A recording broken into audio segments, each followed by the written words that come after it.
Bila nanti telah tiba waktumu, ku percaya kuasa-Mu memulihkan hidupku.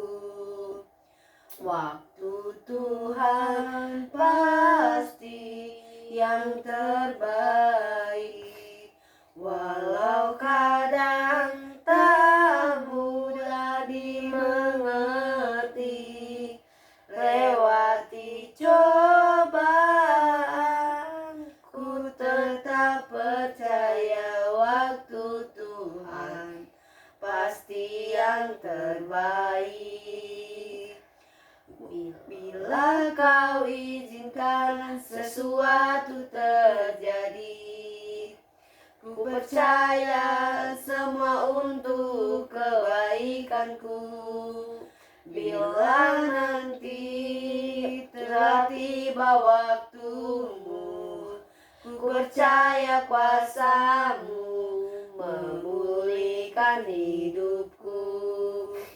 Waktu Tuhan pasti yang terbaik, walau kadang tak mudah dimengerti. Lewati cobaan, ku tetap percaya waktu Tuhan pasti yang terbaik. Lewati cobaan, ku tetap percaya waktu Tuhan pasti yang terbaik. Waktu Tuhan pasti yang terbaik. Bapa kami yang bertahta di kerajaan surga, di kesempatan kali ini kami bersyukur atas hari baik serta atas kesehatan yang boleh kami peroleh, hingga kami bisa hadir di sini untuk bisa mendengarkan sebagian dari firman-Mu. Kami mohon kepadamu Bapa, bantulah diri kami dalam memahami apa yang Kau kehendaki dan Kau rencanakan dalam diri kami melalui firman yang akan kami baca dan perdengarkan, hingga firman itu bisa menjadi pedoman bagi diri kami, sehingga dalam kami melihat agar kami bisa melihat dengan cara-Mu, dalam kami bertindak agar bisa bertindak sesuai dengan kehendak-Mu, berkata-kata dalam kebenaran-Mu, serta bisa saling mengasihi sesuai apa yang telah Engkau teladankan bagi diri kami tentang kasih sejati. Semoga kami bisa menjadi perpanjangan tangan-Mu, bisa menjadi ranting-ranting-Mu dalam menebarkan kasih kepada sesama kami, serta bisa membawa kabar sukacita bagi mereka yang terpanggil dan bagi yang membutuhkan. Di dalam nama Putra-Mu Yesus Kristus kami berdoa dan bersyukur. Amin. Bacaan kitab suci kali ini diambil dari Markus 4 ayat 1 sampai 20. Pada suatu kali Yesus mulai pula mengajar di tepi danau. Maka datanglah orang banyak yang sangat besar jumlahnya mengerumuni Dia, sehingga Ia naik ke sebuah perahu yang sedang berlabuh lalu duduk di situ. Sedangkan semua orang banyak itu di darat di tepi danau itu, dan Ia mengajarkan banyak hal dalam perumpamaan kepada mereka. Dalam ajarannya itu Ia berkata kepada mereka, "Dengarlah, adalah seorang penabur keluar untuk menabur. Pada waktu ia menabur, sebagian benih itu jatuh di pinggir jalan. Lalu datanglah burung dan memakannya sampai habis. Sebagian jatuh di tanah yang berbatu-batu, yang tidak banyak tanahnya. Lalu benih itu pun segera tumbuh karena tanahnya tipis. Tetapi sesudah matahari terbit, layulah ia dan menjadi kering karena tidak berakar. Sebagian lagi jatuh di tanah semak duri. Lalu makin besarlah semak itu dan menghimpitnya sampai mati, sehingga ia tidak berbuah. Dan sebagian jatuh di tanah yang baik. Ia tumbuh dengan suburnya dan berbuah. Hasilnya ada yang 30 kali lipat, ada yang 60 kali lipat, ada yang 100 kali lipat. Dan katanya, siapa mempunyai telinga untuk mendengar, hendaklah ia mendengar. Ketika ia sendirian, pengikutnya dan ke-12 murid itu menanyakan dia tentang perumpamaan itu. Jawabnya, kepadamu telah diberikan rahasia kerajaan Allah, tetapi kepada orang-orang luar segala sesuatu disampaikan dalam perumpamaan, supaya sekalipun melihat mereka tidak menanggap, sekalipun mendengar mereka tidak mengerti, supaya mereka jangan berbalik dan mendapat ampun. Lalu ia berkata kepada mereka, tidakkah kamu mengerti perumpamaan ini? Kalau demikian, bagaimana kamu dapat memahami semua perumpamaan yang lain? Penabur itu menaburkan firman. Orang-orang yang di pinggir jalan tempat firman itu ditaburkan ialah mereka yang mendengar firman. Lalu datanglah iblis dan mengambil firman yang baru ditaburkan di dalam mereka. Demikian juga yang ditaburkan di tanah yang berbatu-batu, ialah orang yang mendengar firman itu dan segera menerimanya dengan gembira, tetapi mereka tidak berakar dan tahan sebentar saja. Apabila kemudian datang penindasan atau penganiayaan karena firman itu, mereka segera murtad. Dan yang lain ialah yang ditaburkan di tengah semak duri, itulah yang mendengar firman itu. Lalu kekhawatiran dunia ini dan tipu daya kekayaan dan keinginan-keinginan akan hal yang lain masuklah menghimpit firman itu sehingga tidak berbuah. Dan akhirnya yang ditaburkan di tanah yang baik ialah orang yang mendengar dan menyambut firman itu lalu berbuah. Ada yang 30 kali lipat, ada yang 60 kali lipat, dan ada yang 100 kali lipat. Demikianlah sabda Tuhan. Terpujilah Kristus. Renungan 1. Ada beberapa jenis tanah yang diceritakan dalam cerita di atas. Apa saja dapat jenis tanah, yaitu sebagai benih jatuh di pinggir jalan, sebagian jatuh di tanah yang berbatu-batu, sebagian benih jatuh di semak duri, sebagian benih jatuh di tanah yang baik. Apa yang terjadi pada benih-benih itu? Sebagian benih itu jatuh di pinggir jalan lalu diinjak orang. Datanglah burung dan memakannya sampai habis. Sebagian jatuh di tanah yang berbatu-batu yang tidak banyak tanahnya, lalu benih itu pun bersegera tumbuh. Tapi segera layu dan kering karena tidak berakar dan tidak mendapat air. Sebagian lagi jatuh di tengah semak berduri, lalu makin besarlah semak itu dan menghimpitnya sampai mati, sehingga ia tidak berbuah. Dan sebagian jatuh di tanah yang baik, lalu ia tumbuh dengan subur dan berbuah. Hasilnya ada yang 30 kali lipat, dan ada yang 60 kali lipat, dan ada yang 100 kali lipat.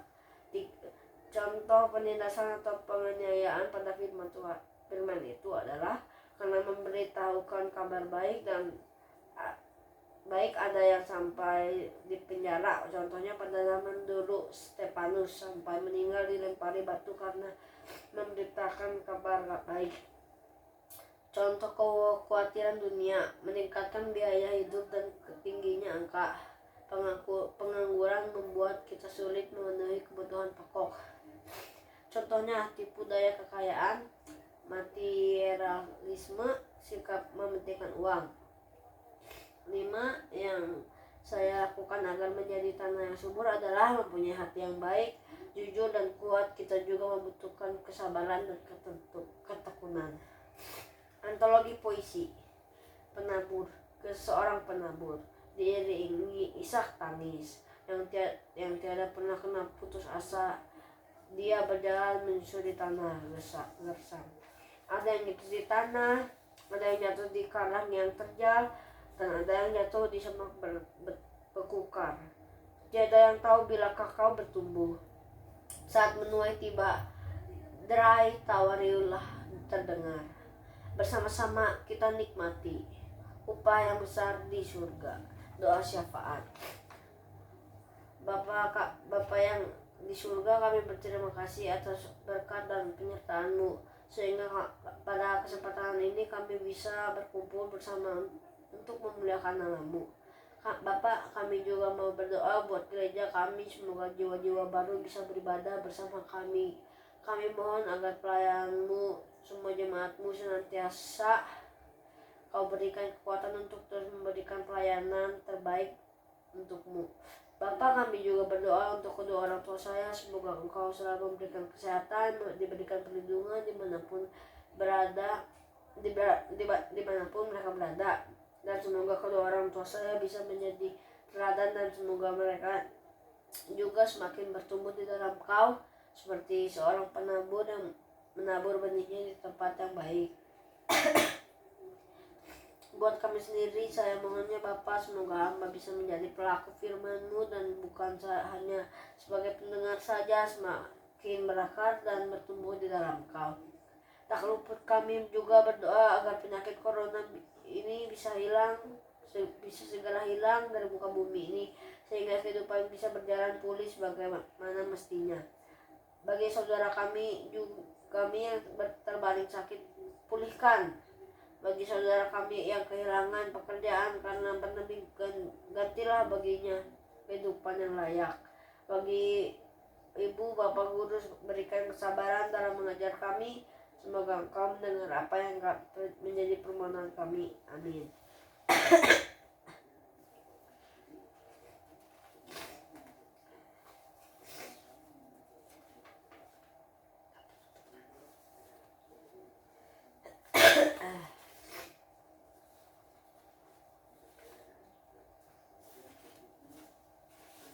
Terima kasih Tuhan buat ibadah pada malam hari ini, buat firman-Mu yang Kau berikan pada kami. Kiranya apa yang Kau firmankan bisa kami tanam di hati kami masing-masing. Dan kuatkanlah kami untuk melakukan apa yang Kau firmankan sesuai dengan kehendak-Mu dan semakin bertumbuh. Ajarilah kami bahasa firman-Mu dan bimbinglah kami untuk selalu hidup sesuai kehendak-Mu agar kami dekat padamu.